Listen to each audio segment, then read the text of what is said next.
Hey YouTube, here I have something that I've really been wanting to show you guys for a long time. Not specifically this exact car, but I've wanted to get a 2015 Mustang on the channel for quite a while now, so here we go. This is a 2015 Ford Mustang EcoBoost. It is a convertible. This is a rental car. They leave some of these open, so figured why not take advantage of them. So starting off with the front of the new Mustang, you can see it is just completely all redesigned for 2015. Just a totally new car. No carryover parts from the 2014. So you can see you have what some people have started to call the two-door Fusion, or the Fusion is now being called the four-door Mustang, because they do look pretty similar in the front, but I think there's enough similarities to keep this looking like a Mustang and keep the Fusion looking like a Fusion. Speaking of Fusion, there's one right there. But anyways, you can see you have your trapezoidal grille right there with your LED accented HID headlamps with your LED fog lamps down below and your hazards right there. You do have a black plastic semi-splitter type thing down there. Coming around to the side, we'll take a look at the wheels. We have, what do we have? Oh goodness. 235/50 R18s wrapped in Goodyear Eagle F1 all-season tires. This one, of course, is finished in deep impact blue, one of my very favorite colors on any Ford vehicle. I like these wheels. I think they suit the EcoBoost pretty well. They do look a little small now that the car has grown. It's just a much bigger car now. But it's okay. I would probably be putting a set of SVE drifts or something on here. Of course, you have your body colored mirrors with your LED turn signals located right there. Your smart key access on the door. Same exact door handle as what my Fusion had. Opening the door, the window does drop down to clear the convertible top. The coupes do the same thing. There's my coupe sitting right over there, my 07. Of course, same size rear tires, square setup on all these cars.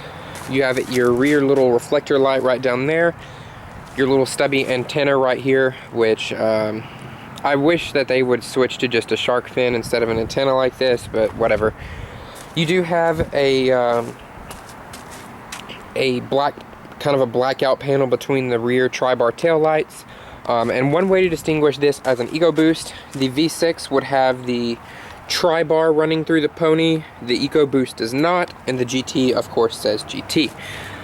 Somehow there managed to be a nice scuff on that right there. Little rear deck lid spoiler finishes the rear end off nicely. You do have dual polished exhaust outlets down there that are really dirty, which EcoBoost cars, all of the EcoBoost vehicles have dirty exhaust tips. That's just how they are. This one is dirty. It looks like it was recently returned and hasn't been run through detail yet, so we'll go ahead and step inside anyways. Taking a look at the interior, starting off with the door panel. We'll have a seat while we do this.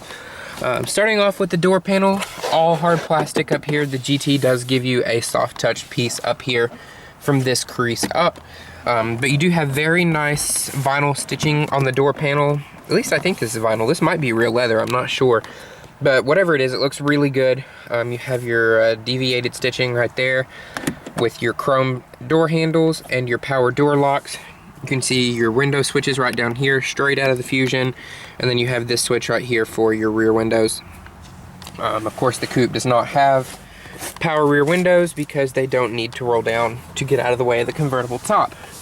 But this one, of course, being convertible, does need to get out of the way. You do have a tweeter up here, or no, tweeter here, mid, and another speaker down there. Of course, you do have a little bit of storage in the door panel. Power mirrors right here as well, I failed to mention. Door panel does feel pretty nice and solid. Little cheap sounding, but it's a Mustang. Their interiors never have been the best things out there. You do have like this polished aluminum door handle right here. It goes all the way through, you can see. Coming around to the instrument cluster in the Mustang, let's light it up. If we can, maybe, no, there we go. Taking a look at the instrument cluster, you can see this one revs to almost 7 grand, revolutions per minute, and ground speed. I think ground speed's a little cheesy, and I wish the gauges were a little bit more exciting, but they're okay. Not bad at all, not really complaining much there. Taking a look at the steering wheel is leather wrapped. It does have a lot of makeup in it. It's kind of the same leather that was in the Fusion, not the best feeling stuff in the world, but the steering wheel in the new Mustang has gotten so much smaller, which I can't thank Ford enough for doing that. The steering wheel in my Mustang up there is huge. It feels like you're just piloting a boat around or something. Just a huge steering wheel. But this one is much smaller, and I'm really glad about that. You do have little mild grip bolstering extensions. Your control right here for your multifunction display up there in the middle. Horn, it works very loudly. Cruise control right here, your stereo controls, as well as your sync and your hands-free telephone controls there. Coming over to the dashboard, it is soft touch up here, but it goes to hard touch there in the middle. Of course, they kept the dual cowl design. That's kind of been a thing in Mustangs ever since the Mustang began, so they couldn't get away from that, and I'm really glad that they didn't. Mustang since 1964. I like that. That's a cool little heritage touch. You can say what you want to about the EcoBoost Mustang not being a real Mustang. I'll stay out of that debate, but I think it's a decent car for what it is.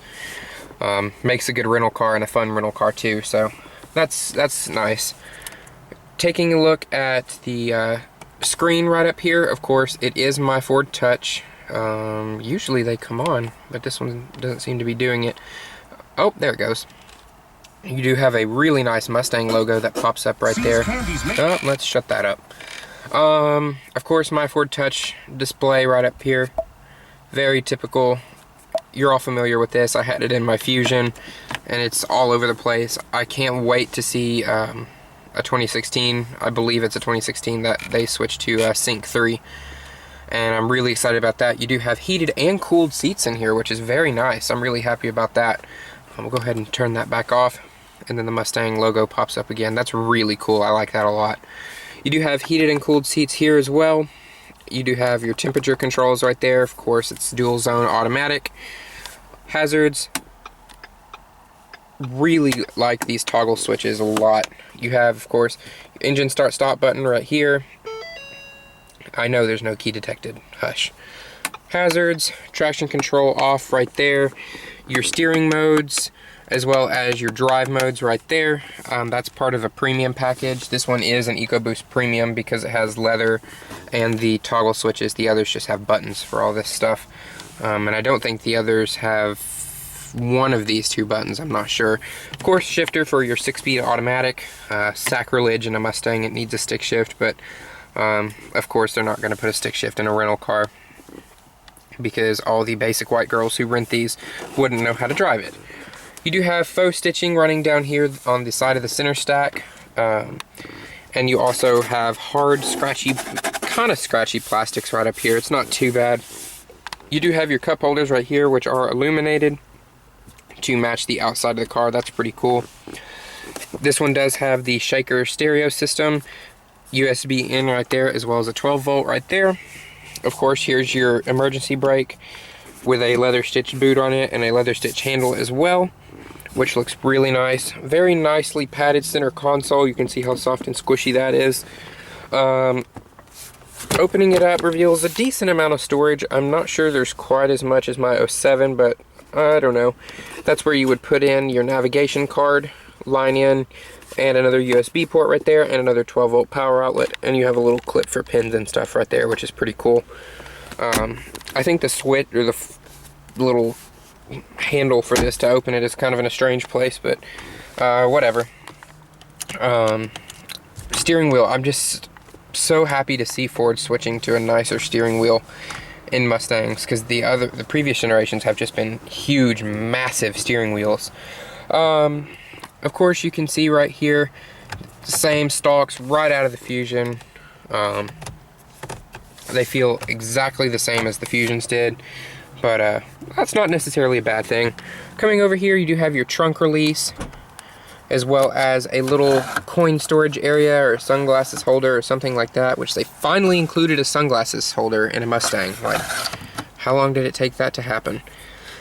Headlight controls straight out of the Fusion, and your fog lights right there. You do have this brushed aluminum trim, which looks fantastic, and it is real aluminum because it's cold. Of course, your vents right here. Really, really nice interior in the new Mustang. It just feels like a much nicer car. Coming up here, you do have your sun visor, mirror, and vanity light right there. It does have home link on it, which is very nice. Interior illumination, I wish they would have done LEDs from the factory, but I know Diode Dynamics makes a kit that you can easily switch it over in about 10 minutes. Power top release right here. Here's your handle to release the top. You just twist it just like that, and then hit that button and the top goes right back up, but we'll lock it back down because I don't have the key. Headliner is actually fairly nice for a convertible. I mean, you can't expect a whole lot in a convertible Mustang, but it's not bad. We'll go ahead and check out the back seat and open up the hood as well. I do wish I had the key for this, but unfortunately I don't. The handle now is in the center here. Oh, geez, come on. Switch hands here. Ugh. I don't know why that doesn't tilt forward. We'll try it on the other side. Taking a look at the trunk on the new Mustang. Trunk size is a little small on this one, but of course it is a convertible, so the coupe should have a bigger trunk if I understand correctly. Pulling this up, you do have a space saver spare tire with an actual alloy rim. I like that. That's nice. Rear seats don't look like they fold down. They might, I'm not sure. We'll see if or when I can get back there. Trunk closes with a nice thump. Really nice looking car though. I wasn't so hot on them when they first started coming out, but the more I see them, the more I like them. Where's the hood latch on the new Mustang? Let's see, where are you?